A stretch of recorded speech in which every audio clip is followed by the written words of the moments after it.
चलिए आज सुनाते हैं आपको एक बहुत ही प्यारी सी कहानी जिसका नाम है साधु का श्राप।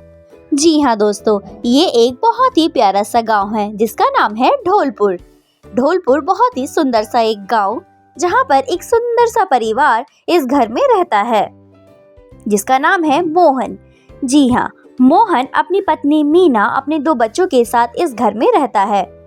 मोहन जो कि बहुत ही दिलदार और बहुत ही खुशमिजाज आदमी था, वहीं दूसरी ओर मीना बहुत ही कंजूस, वह अपना सामान कभी भी दान में देने से हमेशा कतराती थी। मोहन बहुत ही अमीर हुआ करता है। मोहन के घर में हर वो सुख सुविधा थी जो एक अमीर होने के लिए चाहिए, जैसे कि AC, fridge, cooler, bed, TV, हर वो सुख सुविधाएं उसके घर में थी। मोहन एक मिठाई की दुकान चलाता था, उसकी दुकान बहुत अच्छी चलती थी। इधर मीना बहुत ही कंजूस, अगर उसके दरवाजे पे कोई भूखा खाना मांगने आता तो उसे हमेशा डांट कर भगा देती थी। उसे अपनी चीजें देना बिल्कुल भी पसंद नहीं था। दूसरे दिन मीना अपनी किचन में खाना बना रही थी। अचानक से उसे एक आवाज आती है। वह उठकर खड़ी होती है और वह किचन से बाहर निकलकर देखती है। वह अपनी किचन से बाहर आकर अपने दरवाजे पर देखती है तो वहां पर एक साधु भिक्षा मांगने के लिए आते हैं। वह मीना उस साधु को देखकर क्रोध होकर कहती है, अरे आप लोगों के पास कोई काम धंधा नहीं है क्या? हमेशा आप लोग मेरे ही दरवाजे पर क्यों भीख मांगने आते हैं? इधर साधु बहुत ही गुस्से में आकर उसे श्राप देते हैं, तुम्हें अपने धन पर बहुत घमंड है, जाओ तुम्हारा सारा धन नष्ट हो जाएगा। इतना कहकर वहां से साधु चले जाते हैं। मीना को इस बात से कोई फर्क नहीं पड़ा और वह अपनी किचन में वापस चली गई। इधर मोहन दिन रात मेहनत कर मिठाई की दुकान पर काम करता है।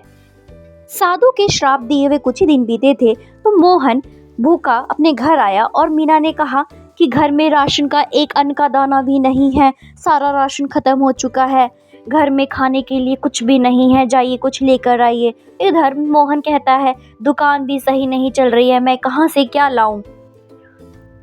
कुछ दिन के बाद मोहन और मीना के हालात बहुत ही ज़्यादा खराब होने लगे।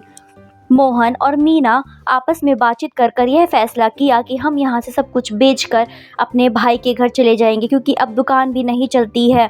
इसलिए अगली सुबह मोहन और मीना ने अपना सारा घर दुकान सब कुछ बेचकर अपने बड़े भाई के घर के लिए रवाना हो गए। ये है सोहन। सोहन मोहन का सबसे बड़ा भाई है। मोहन और सोहन एक दूसरे को देखकर बहुत ही चकित हो गए। सोहन सोचने लगा कि ये लोग अब मेरे पास क्या मांगने आए हैं, सब कुछ तो इन्हें मिल ही चुका है, अब ये क्या लेने आए हैं। तब सोहन ने पूछा, अब यहाँ पर क्या करने आए हो? अब तुम्हें ये क्या चाहिए मुझसे? सब कुछ तो तुमने आधा आधा बांटकर दूसरे गांव में रहने का निश्चय किया था, अब मेरे पास किस लिए आए हो? यहाँ पर तुम्हें देने के लिए मेरे पास एक फूटी कौड़ी भी नहीं है। तब मोहन बहुत ही नजरें झुकाकर कहता है, भैया मेरा सब कुछ नष्ट हो चुका है, मेरे पास रहने के लिए ना घर है और ना ही काम करने के लिए दुकान, मेरा सब कुछ बिक चुका है। तब सोहन कहता है, मैं इसमें तुम्हारी कोई मदद नहीं कर सकता, चले जाओ यहाँ से। इतना कहकर मोहन अपने परिवार को लेकर निकल पड़ता है। थके हारे वो एक मंदिर के पास जाकर बैठ जाते हैं।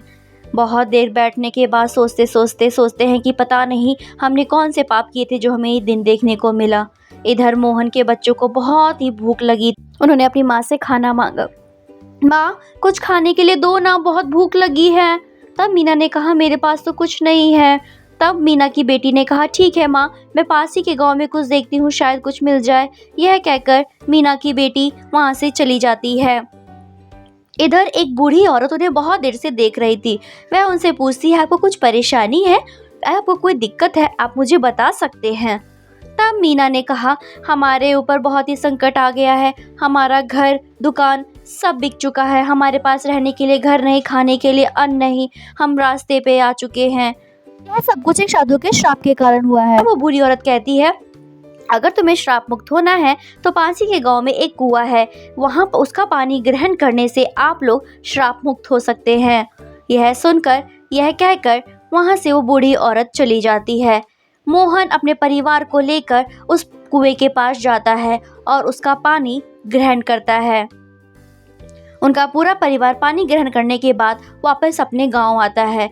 गांव आने के बाद उसे कुछ अलग ही दिखाई दिया। उसने देखा कि उसकी दुकान के पास बहुत ही भीड़ जमा थी। वह अपनी दुकान के पास पहुंचा और उसने देखा कि वहां बहुत भीड़ लगी है और वहां के लोगों ने कहा, मोहन भैया आप अपनी दुकान वापस खोल लीजिए, आपकी जैसी मिठाई और आपके जैसा ईमानदार आदमी कहीं नहीं मिलेगा। यह सुनकर मोहन को बहुत खुशी होती है और वो तय करता है कि वो पहले से भी अधिक मेहनत करेगा और फिर से एक बड़ा आदमी बनेगा। ऐसा कर कर वो बहुत दिन रात मेहनत करता और उसने पहले से भी अधिक बड़ा मकान और बहुत ही बड़ा आदमी बन चुका था।